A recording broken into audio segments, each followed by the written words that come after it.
Iran को गिरने नहीं देगा चाइना। इसको 1972 की एनोलॉजी मैंने जो मिलाई है, मैं सिर्फ ये कह रहा हूं कि क्या ये यूक्रेन और ईरान जो है, क्या ये 1972 का वियतनाम में जहां फंस चुके हैं निक्सन और अब ट्रंप, और चाइना का दौरा ये हो रहा है कि चाइना को रास्ता दिखा दे और डिसाइड चाइना नहीं करना है, क्योंकि ईरान ये कह रहा है कि हम तो एक ही गारंटर को मानते हैं, वो गारंटर सिर्फ चाइना है, और चाइना कह रहा है कि मुज़ाकरात होंगे। चाइना जब ये बात कहता है ना, कि चाइना की एक जो स्टडी हमने तो जितनी बात की है, और ख़ास तौर पे जो प्रीमियर शी के आने के बाद जो वो थोड़ी मुख्तसर बात करते हैं, लेकिन वो स्ट्रेट बात करते हैं। वो इधर हैंकी पैंकी दाएं बाएं आगे पीछे के ये भी और वो भी फलां भी दिमाग। तो ये यहां पर बेसिस बेसिस अमेरिका आगे पीछे दाएं बाएं, वो भी देख रहे थे कि क्या है भाई। और अब ईरान चूंकि लड़के उसने एंगेज कर लिया यहां, तो अब चाइना तो पीछे नहीं जाएगा ईरान के मामले में। हाँ, कोई दरमियानी रास्ता वो निकाल सकते हैं। देखिए, प्रेसिडेंट ट्रंप की छोटी छोटी खुशियां हैं, छोटी छोटी खुशियां नहीं है, वो बड़ी बड़ी खुशियां हैं प्रेसिडेंट ट्रंप के नजदीक। मिसाल के तौर पे सोयाबीन, $1 ट्रिलियन की इन्वेस्टमेंट अगर चाइना कर देता है। इनके साथ जो डेलीगेशन गया है, अगर आप उस डेलीगेशन के नाम देखें तो उस डेलीगेशन में सारे के सारे आपको मिलेंगे जितने भी टेक्नोलॉजी के जाइंट्स हैं, इलॉन मस्क से लेके और उसके बाद एनवीडिया के सीईओ तक, और बाकी सारे के सारे जो लोग हैं वो आपको मिलेंगे इस दौरे में उनके साथ। ठीक है। ठीक। और वो बल्कि जो प्रेसिडेंट ट्रंप की गाड़ी में भी वो ही बैठ के गए, इलॉन मस्क और एनवीडिया के जो जेंसन हॉन है वो साथ बैठ के गए, और वो ट्रैवल कर रहे थे सारे सीईओज। ठीक है। तो इसका मतलब है कारोबारी दौरा है बहुत ज्यादा। एक शख्सियत की मौजूदगी मुझे नहीं समझ आई, वो पहली दफा किसी अमेरिकी सदर के दौरा चाइना पे उनके साथ थे, वो सेक्रेटरी वॉर पीट हेग्सेथ साथ हैं। तो एनीवे, सेक्रेटरी स्टेट का तो समझ में आता है, लेकिन पीट हेग्सेथ साथ गालिबन इसलिए है कि वहाँ ताइवान डिस्कस होगा या ईरान डिस्कस होगा या बाकी कोई डिफेंस रिलेटेड चीज़ें, आई डोंट नो ताइवान और ईरान के अलावा क्या डिस्कस हो सकती हैं। लेकिन बहरहाल एनीवे, अब आ जाएं इस पे कि ये जो प्रेसिडेंट ट्रंप है वो वहाँ पे गए, और वहाँ पर अच्छा उस वक्त बात चल रही थी, वो डॉलर को अलग कर दिया था उन्होंने गोल्ड से। जी। अब बात चल रही दुनिया में डी डॉलराइजेशन की। अब आप देखें ना कि दोनों में काफी चीजें आपको एक साथ मिलेंगी ना, जी। मिलती जुलती मिलेंगी ना। अच्छा, अब प्रेसिडेंट ट्रंप की कई खुशियों को चाइना बड़े तरीके से पूरा कर सकता है। मिसाल के तौर पर सोयाबीन, मिसाल के तौर पे ताइवान, प्रेसिडेंट ट्रंप ने खुद कहा कि मैं ताइवान के असले के पैकेज के ऊपर मैं बात करूंगा, जो $11 बिलियन देने की उन्होंने बात की, और रोक लेंगे वो ताइवान कोई इस वक्त बहुत ज्यादा प्रेसिडेंट ट्रंप के लिए इंडो पैसिफिक एक बोरिंग जगह है। प्रेसिडेंट ट्रंप के लिए आज के चाइना के दौरे के बाद ये जिस तरह बच्चे उन्होंने डांस किया, जिस तरह प्रेसिडेंट ट्रंप ने गाड़ी रोकी और जितना वो खुश नजर आए हैं, अभी सड़कों पे निकलेंगे, बीजिंग पूरा सजा हुआ, जगह जगह आप देखिएगा इनका कैसे धूम धड़के से वहां पे इनको शी जिनपिंग जो है ना वो इनको वेलकम करते हैं। वहां बोइंग तैयार है, $1 ट्रिलियन के शायद $1 ट्रिलियन की चाइना इन्वेस्टमेंट शायद कर दे। 1 ट्रिलियन, हो सकता है इससे कुछ कम करे, बिलियंस में रहे, लेकिन ये $1 ट्रिलियन तक चाइना इन्वेस्ट कर सकता है इस वक्त। और उसके बाद वो जो जिमी ली एक हांगकांग में पकड़ा हुआ एक बंदा, वो जो मीडिया का कोई टाइकून है, उसने कोई बात की थी हांगकांग में, प्रेसिडेंट ट्रंप कह रहे हैं मैं उसकी रिहाई की भी बात करूंगा, उसको भी पता चला चाइना ने रिहा कर दिया।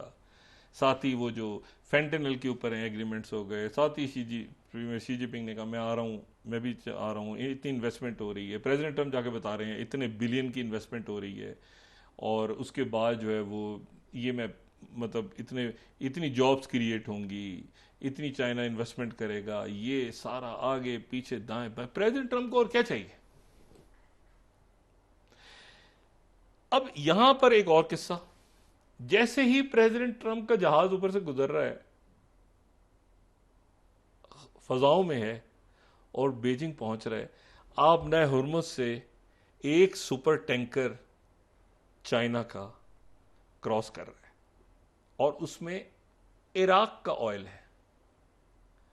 इराक का ऑयल है, आप नए हुर्मुज वो क्रॉस कर रहा है, अमेरिकन ब्लॉकेड वो खड़े हुए जहाज दूर, उनमें से कोई चाइना के सुपर टैंकर के ऊपर किसी में हिम्मत है गोली चलाएगा, फायर करेगा या कोई ऑयल किसका है?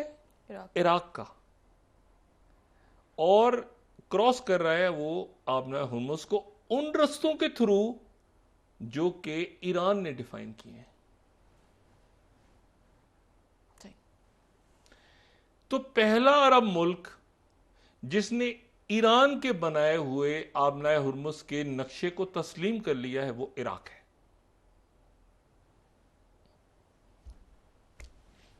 ठीक है, इराक पहले भी जीसीसी में तो उसको लाए नहीं थे ना सदाम से, मैं कई दफा बता चुका हूं।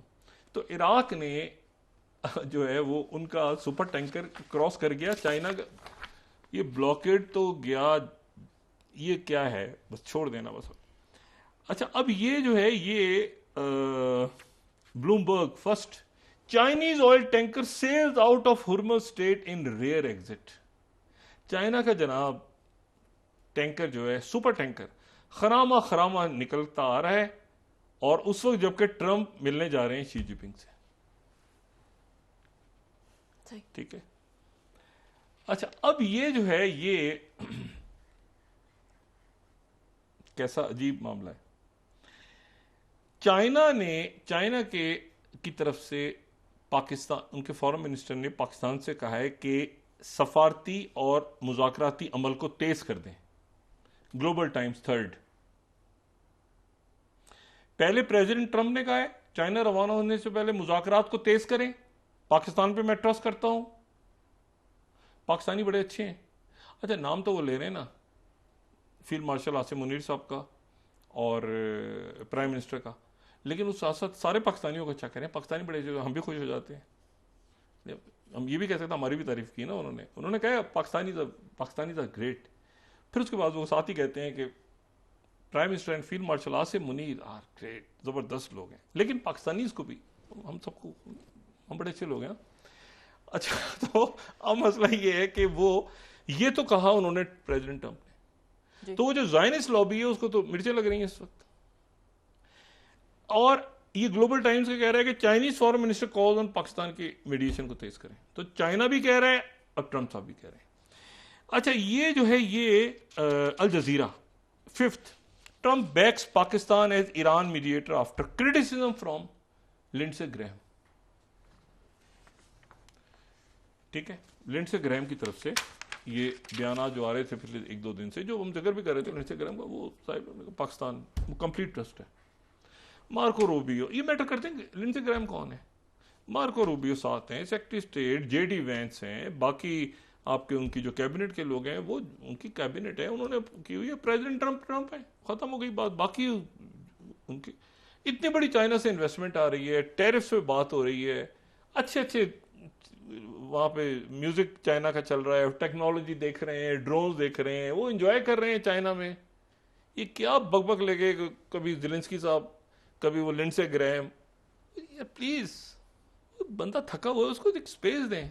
मुज़ाकरात के मामले ये अभी तक मैंने कहा ना, इन मुल्कों को समझ नहीं आ रही कि इनका यूरोप वाली सिचुएशन बन गई है वेस्टर्न एशिया के ममालिक की। हमारे बरादर मुल्क हैं, लेकिन इनको अभी तक यकीन नहीं आ रहा कि हमें अमेरिका डंप भी कर सकता है। ये डंप हो चुके हैं, इन्होंने आपस में मामला तय करने हैं बैठ के, और चाइना गारंटर होगा। इसी दौरान कतर ने भी अपनी एलएनजी निकाल दी है। कतर ने ईरान के बने हुए रस्तों पे चलते हुए अपने टैंकर्स को एलएनजी निकाल दिया, अमेरिका को बता दिया कि हम तो निकाल रहे हैं भाई। उन्होंने अमेरिका ने कहा निकालो, ठीक है, यहां से निकलने दो। और वो पाकिस्तान जो एलएनजी आई, वो जो एलएनजी आई है पाकिस्तान वहां से, ठीक है। तो ये जो है ये अब ये Reuters 7, Iraq Pakistan strike energy deals with Iran as Tehran flexes Hormuz control. और इसमें फिर वो राइटर्स बता रहा है कि ये उन्होंने कतर की तरफ से भी हुआ है, तो कतर ने फिर वो बता दिया। ठीक है, CNN देखें आप 10th, Chinese super tanker seen travelling through strait of Hormuz at Trump to Beijing. ठीक है, अब इसमें जनाब टिम कुक हैं एप्पल के साथ, उनके एप्पल की बहुत बड़ी मार्केट है और रेयर अर्थ और ये सारा, ये कारोबारी लोग हैं, इनको जाहिर है कारोबार करना है। प्रेसिडेंट ट्रंप खुद कारोबारी आदमी है, उनको बिजनेस करना है। अच्छा, उसके बाद ये ब्लैक रॉक के लैरी फिंक हैं, उसके बोइंग, मैंने सुना बोइंग तो बहुत बड़ी तादाद में उन्होंने शंघाई एयरलाइंस के लिए लेना है, और ये जो कैली ऑर्टबर्ग हैं इनके साथ ये अच्छा सौदा होगा। उसकी वजह ये कि पहले भी मैंने बताया कि पहले भी 2017 में भी सौदा हो गया था, अगर ये कोविड ना आता और ये जो एयर ट्रैफिक है इस पर रिस्ट्रिक्शंस ना लगती तो जो शंघाई एयरलाइंस है वो जहाज लेने जा रही थी। उसके बाद जनाब जनरल इलेक्ट्रिक के लैरी कल्प के साथ, वही जनरल इलेक्ट्रिक एरोस्पेस के, उसमें गवर्नमेंट यानी फाइनेंशियल मॉडल भी डिस्कस हो रहा है ना कि ऐसे करना है, बैंक्स खोलने हैं, क्या करना है, आगे काम की बात। अच्छा, उसके बाद ये है कि सिटी ग्रुप के जैन फ्रेजर ये भी साथ हैं। Mastercard Michael Miebach, Mastercard के भी फाइनेंस की बात भी होनी है ना, टेक्नोलॉजी की तो होनी है, लेकिन Jensen Huang Nvidia, Elon Musk Tesla, और फिर वीजा के भी, ये जो वीजा कार्ड जो कार्ड्स होते हैं उसके जो CEO हैं रायन मैकनर्नी, वो भी साथ हैं। अच्छा, अब ये जो सारी शख्सियात हैं ये तो फाइनेंशियल इंडस्ट्रियल कॉम्प्लेक्स और उसके साथ ही जो टेक्निकल इंडस्ट्रियल कॉम्प्लेक्स तो हो गया ना, इलॉन मस्क हो गए और मेटा और ये सारे लोग हो गए और एनवीडिया और ये सारे, लेकिन सिटी बैंक और वीज़ा और मास्टर कार्ड और ये सारे तो आपको बताते हैं कि ये इसमें फाइनेंशियल इंडस्ट्रियल कॉम्प्लेक्स भी है। ठीक है, अच्छा, फिर उसके बाद ये देखें ना, ब्लैक रॉक, ब्लैक स्टोन, ये सारा फाइनेंशियल इंडस्ट्रियल कॉम्प्लेक्स है ना। तो फाइनेंशियल इंडस्ट्रियल कॉम्प्लेक्स भी है और टेक्निकल इंडस्ट्रियल कॉम्प्लेक्स भी है अमेरिका का, एप्पल, ठीक है, गवर्नमेंट, और ये क्या है सारा, ये तो वही है ना, फाइनेंशियल इंडस्ट्रियल कॉम्प्लेक्स भी पहुंचा हुआ है, और ये पहुंचा हुआ है साथ उनके जो टेक्नोलॉजी का इंडस्ट्रियल कॉम्प्लेक्स है उनका, वो भी पहुंचा हुआ है। और जाहिर है कि प्रेसिडेंट ट्रम्प जो है वो वहां पर सेक्रेटरी वॉर भी साथ हैं। पहली दफा सेक्रेटरी वॉर कोई प्रेसिडेंट के साथ चाइना की है, कभी आज तक कोई सेक्रेटरी वॉर नहीं गया प्रेसिडेंट के साथ। अलग जरूर जाते हैं, अलग दौरा करते हैं सेक्रेटरी डिफेंस चाइना का, लेकिन कभी प्रेसिडेंट के साथ नहीं गया। पहले सेक्रेटरी डिफेंस या सेक्रेटरी वॉर अगर किसी अमेरिकन प्रेसिडेंट के साथ किसी ने ट्रेवल किया तो पीथ एग्जिट है, स्ट्रेट चले जाते हैं प्रेसिडेंट के साथ, सेक्रेटरी वॉर नहीं जाते, एक खामोश सी रवायत है। ठीक है, तो ये पहले सेक्रेटरी वॉर हैं जो साथ हैं।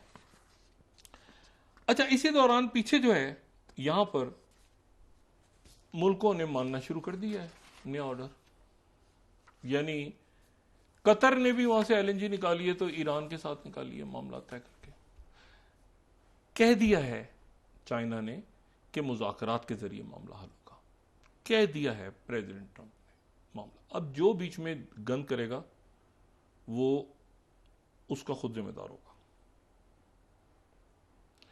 उधर से इसराइल का मीडिया धड़ाधड़ नाम जारी कर रहा है अरब ममालिक के जिन्होंने ईरान पे हमले में साथ दिया था उनका, क्योंकि वो तो ये ना कि हम तो डूबेंगे सनम, तुमको भी ले डूबेंगे। यहां आता है पाकिस्तान कि आपस में बिरादर ममालिक के दरमियान जो हुआ सो हुआ, आगे निकले। और इनके बड़े दिल हैं, कुछ जो अरब ममालिक हैं उनके, मैं तवक्को करता हूं कि उनके बड़े दिल हैं और उतना बड़ा उनका दिल है जितना, जैसे कि प्रेसिडेंट उर्दगन ने सबसे पहले कह दिया था कि ये जो है ये फॉल्स फ्लैग है। अभी सारे आपस में पहले तो ताज़ियत करेंगे जो उनके रहनुमा शहीद हुए हैं, रहबर और उनकी जो नए रहबर हैं उनसे ताज़ियत करेंगे, उनके वालिद, उनके अहल खाना, बाकी बच्चियों की शहादतें हुई है, और फिर उसके बाद ये उनके साथ बैठ के आगे चलेंगे। लेकिन ये सारे एक कमज़ोर विकेट पे हैं। जीसीसी टूट चुकी है, ओपेक से यूएई निकल चुका है। आज बहुत अच्छा हुआ, बहुत अच्छा लगा मुझे, और अल्लाह करे कि ये बात आगे बढ़े।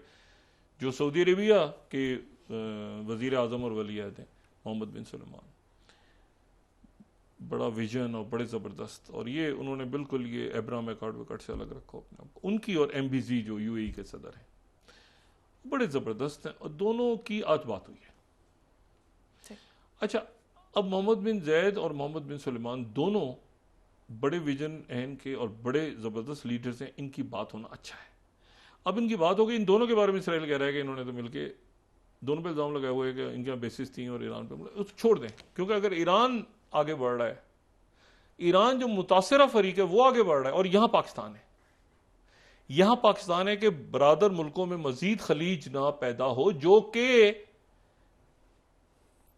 प्रिंस तुर्की अल फैसल ने लिखा जी कि ये जो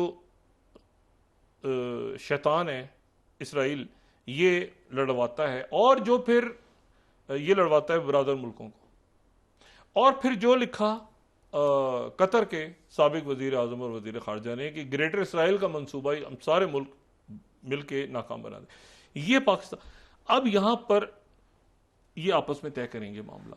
अच्छा, जितने जहाज अभी तक निकले हैं किसी से टोल नहीं लिया, ईरान ने टोल किसी से नहीं लिया। अभी ये जो ये निकले ना, चाइना का, पाकिस्तान का, कतर की एलएनजी, कतर ने अपनी एलएनजी पाकिस्तान, लेकिन वो बता दिया उन्होंने अमेरिका से, उन्होंने कहा ठीक है निकलने दो, कोई फायदा। तो इस नई रियलिटी को अब कौन हल करेगा? मुल्क सारे हल करेंगे, ठीक है। एमबीएस है, तुर्किया है, कतर है, बाकी ममालिक हैं सारे, वो जो हैं वो पाकिस्तान के साथ मिलके वो एक मामला अपना हल करेंगे। मुझे आप ये बताएं ना कि इस वक्त पूरी दुनिया में इतना बड़ा क्राइसिस है, इतना बड़ा एक बहरान पैदा हो चुका है पूरी दुनिया में। भारत है, भारत में देखें ना क्राइसिस, ऑयल की प्राइसेस, कीमतें, वो भारत तो क्या, वो भारत बात करे ईरान के साथ कि हम आपके रास्ते के थ्रू जहाज निकाल रहे हो, क्या निकले? तो मुझे बताएं कहाँ गया फिर वो सारा का सारा पेट्रो डॉलर और हेजेमनी? ये वो मसला है जिसकी जो कॉस्ट पे प्रेसिडेंट ट्रंप ने देनी है। उनके पास देखिए ऑप्शन दें, ये है बैड ऑप्शन, ये है वर्स ऑप्शन, ये है वर्स्ट ऑप्शन, तीनों में से एक चुनना है उन्होंने। गुड ऑप्शन कोई नहीं है। सही। वर्स्ट ऑप्शन ये है कि वो इन्वेजन का और जंग शुरू करने का छोड़ें और थोड़ा सा झुक जाएं, तो ये मुज़ाकरात की तरफ ईरान तो अपनी बात कर रहा है आगे कि न्यूक्लियर फाइल बाद में करें, और ईरान अरब ममालिक को भी एक वे आउट दे रहा है कि ये मतलब ये लेबनान की जंग बंदी और ये सारे डाल डोल के आप मामलात को सब रीजन में ठीक करें ताकि जो है हम आगे बढ़ें। लेकिन ये जो ऑर्डर है इस पूरे खत्ते का और ये जो पूरा रीजन है वेस्ट एशिया, ये अभी तक शौक में है। जैसे वो शौक में थे ना उस यूरोप कि क्या वाकई हमें जेडी वेंस ने कह दिया खड़े होके म्यूनिख सिक्योरिटी काउंसिल पिछले साल जो गए थे कि जी वो कोई हम अपना खर्चा खुद पूरा करो भाई, हमारा कोई ताल्लुक नहीं है, पेपर टाइगर हो तुम लोग। तो ये सुनने की कसर है कि ये पेपर टाइगर, वो आज फिर दोबारा उनके ईरान में जो इसराइल में एम्बेसडर उसने कहा गल्फ को फैसला करना पड़ेगा। अब ये स्टेटमेंट कितनी आप देखें, गल्फ को फैसला करना पड़ेगा कि वो ये CNN की आप देखें 9 पिक अ साइड USNY, ये इसराइल में जो माइक हो जो Zionist calls on Gulf states to choose between Israel and Iran, मतलब न्यूट्रल भी नहीं रहना, या ईरान को चुनो या इसराइल को चुनो, या तुम इसराइल के साथ हो या ईरान के साथ हो, बता दो ये। तो ये जो सोच है प्रेसिडेंट ट्रंप ने इसको फारिग कर दिया, अभी तक तो यही इतला है। और प्रेसिडेंट ट्रंप को दरमियान में एक रास्ता चाहिए, वो बार बार एक ही बात कर रहे हैं, न्यूक्लियर वेपन नहीं बनने दूंगा। तो न्यूक्लियर वेपन तो जिसने फतवा दिया हुआ था उसको शहीद कर दिया आपने। ईरान कह रहा है हम न्यूक्लियर वेपन बनाएंगे या हम जल्दी करेंगे, हमारे ऊपर हमला हुआ तो ये हुआ वो हुआ। रशिया कह रहा है कि रास्ते प्रेसिडेंट ट्रंप के पास बहुत है, उधर से वो इन्वेस्टमेंट की खबर आ जाए। प्रेसिडेंट ट्रंप के बहुत रास्ते हैं कि वो यहां से इस दलदल से अपने आप को निकालें, बजाय इसके कि वो निक्सन की तरह फंस जाएं जहां पे फॉल ऑफ साइगॉन भी हो जाए और कोई वाटर गेट भी आ जाए। फाइलें तो पड़ी हैं ना एप्स्टीन की, तो वाटर गेट भी आ जाए, फॉल ऑफ साइगॉन भी हो जाए, और कोई उनको आगे, यानी वाटर गेट आप समझ लें कि एप्स्टीन फाइल्स हैं और फॉल ऑफ साइगॉन ये आबना हुर्मुज़ है, और मिड टर्म को आप कुछ और समझ लें। तो ये है कि ये जो प्रेसिडेंट ट्रंप के लिए रास्ता है, पाकिस्तान वही या उससे ज्यादा पेचीदा रोल प्ले कर रहा है, क्योंकि वो तो एक अमन की हालत में एक मुलाकात हुई थी ना निक्सन की, और तो अब तो जंग छिड़ी हुई है और पाकिस्तान उसमें फिर एक वही 1972 वाला रोल प्ले कर रहा है। अमेरिका उसी दलदल में दोबारा फंसा हुआ है जिसमें निक्सन फंसे हुए थे। ये मैं अपनी एनोलॉजी बता रहा हूँ, और वो चाइना के खिलाफ सारे महाज आजमाने के बाद, जो कि काफी हद तक वो उनको जरूरत नहीं थी इस दलदल में कूद के बिल्कुल ही सवा सत्यानाश करने की, जो उन्होंने ईरान की शक्ल में महाज खोला, लेकिन अब वो गए हैं, अब वो अच्छा मूड है उनका, खुश है, आगे यहाँ से सफारतकारी ऑर्डर यहाँ नया लिखा जाएगा। यहाँ पे ये पुराना सिस्टम गया, सिस्टम जब जाएगा तो जाता हुआ नजर आएगा, और पाकिस्तान में आइंदा जो भी कुछ होगा वो खित्ते और दुनिया के हालात और वाकयात तय करेंगे। ये मैं 8675वीं बार कह रहा हूं।